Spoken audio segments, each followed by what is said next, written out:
Chapter 12. I lay on my straw, but I could not sleep. I thought of the occurrences of the day.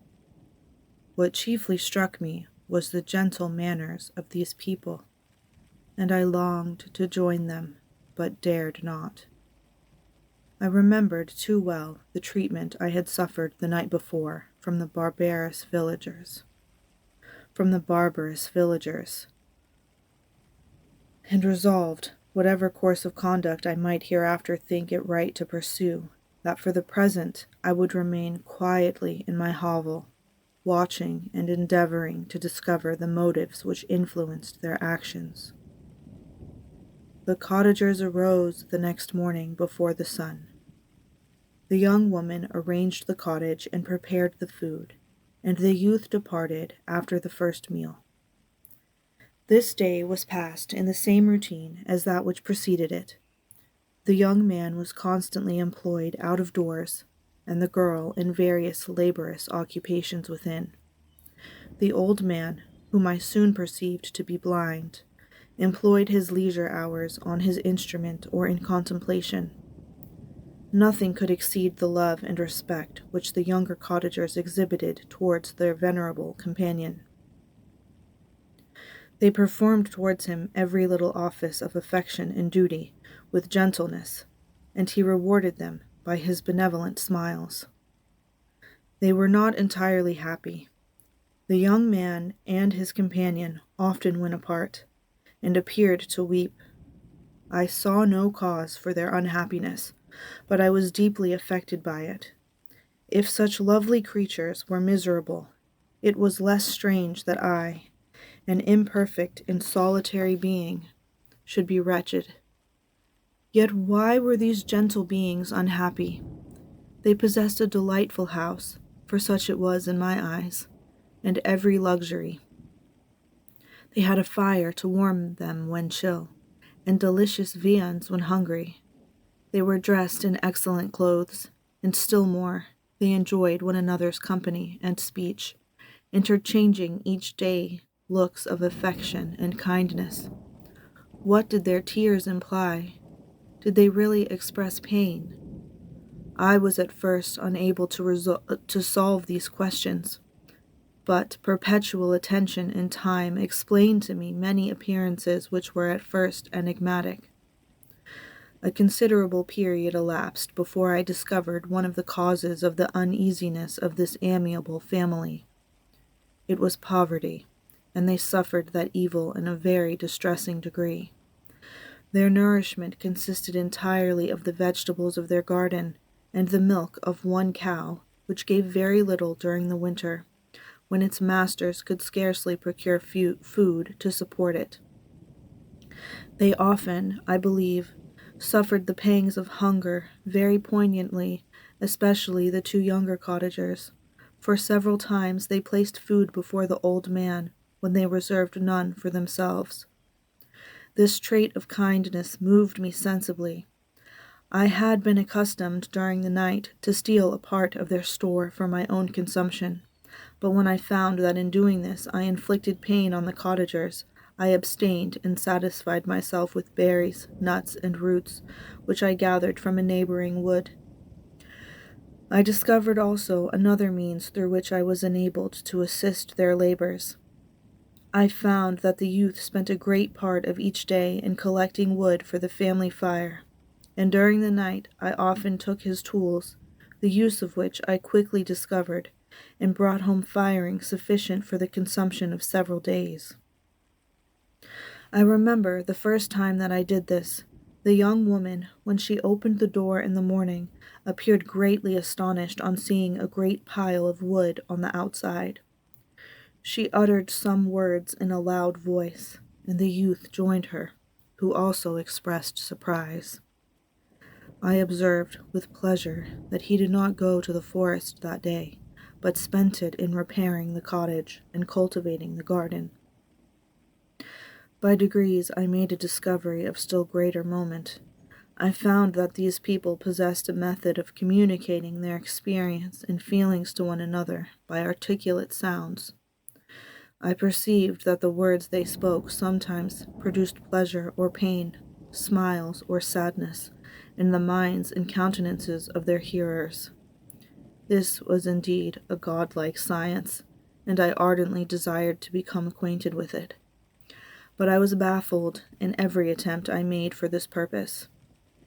Their pronunciation was quick, and the words they uttered, not having any apparent connection with visible objects, I was unable to discover any clue by which I could unravel the mystery of their reference. By great application, however, and after having remained during the space of several revolutions of the moon in my hovel, I discovered the names that were given to some of the most familiar objects of discourse. I learned and applied the words fire, milk, bread, and wood. I learned also the names of the cottagers themselves. The youth and his companion had each of them several names, but the old man had only one, which was father. The girl was called sister or Agatha, and the youth Felix, brother or son. I cannot describe the delight I felt when I heard the ideas appropriated to each of these sounds, and was able to pronounce them. I distinguished several other words, without being able as yet to understand or apply them, such as good, dearest, unhappy. I spent the winter in this manner. The gentle manners and beauty of the cottagers greatly endeared them to me.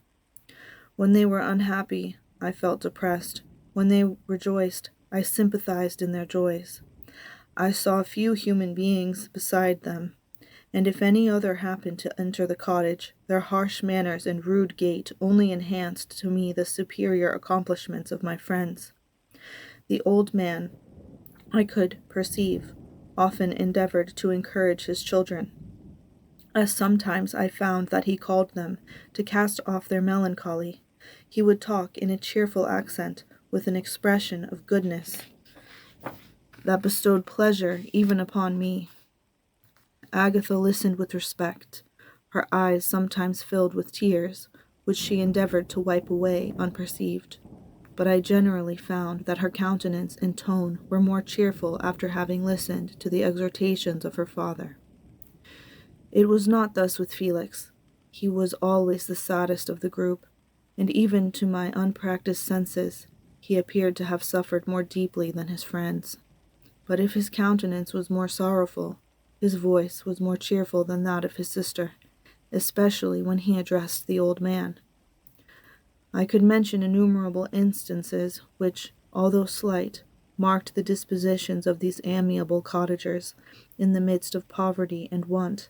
Felix carried with pleasure to his sister the first little white flower that peeped out from beneath the snowy ground. Early in the morning, before she had risen, he cleared away the snow that obstructed her path to the milk house, drew water from the well, and brought the wood from the outhouse, where, to his perpetual astonishment, he found his store always replenished by an invisible hand. In the day, I believe, he worked sometimes for a neighboring farmer, because he often went forth, and did not return until dinner, yet brought no wood with him. At other times he worked in the garden, but as there was little to do in the frosty season, he read to the old man and Agatha. This reading had puzzled me extremely at first, but by degrees I discovered that he uttered many of the same sounds when he read as when he talked. I conjectured, therefore, that he found on the paper signs for speech which he understood, and I ardently longed to comprehend these also. But how was that possible, when I did not even understand the sounds for which they stood as signs? I improved, however, sensibly in this science, but not sufficiently to follow up any kind of conversation, although I applied my whole mind to the endeavor.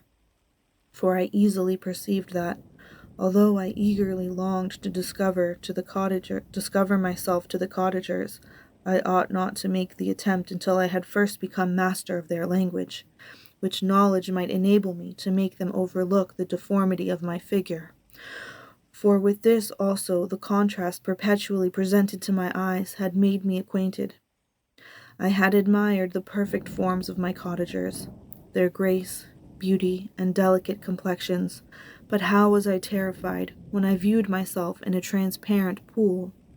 At first I started back, unable to believe that it was indeed I who was reflected in the mirror, and when I became fully convinced that I was in reality the monster that I am, I was filled with the bitterest sensations of despondence and mortification. Alas, I did not yet entirely know the fatal effects of this miserable deformity. As the sun became warmer and the light of day longer, the snow vanished, and I beheld the bare trees and the black earth. From this time, Felix was more employed, and the heart-moving indications of impending famine disappeared. Their food, as I afterwards found, was coarse, but it was wholesome, and they procured a sufficiency of it. Several new kinds of plants sprung up in the garden, which they dressed, and these signs of comfort increased daily as the season advanced. The old man, leaning on his son, walked each day at noon, when it did not rain, as I found it was called when the heavens poured forth its waters. This frequently took place, but a high wind quickly dried the earth, and the season became far more pleasant than it had been. My mode of life in my hovel was uniform. During the morning I attended the motions of the cottagers, and when they were dispersed in various occupations, I slept.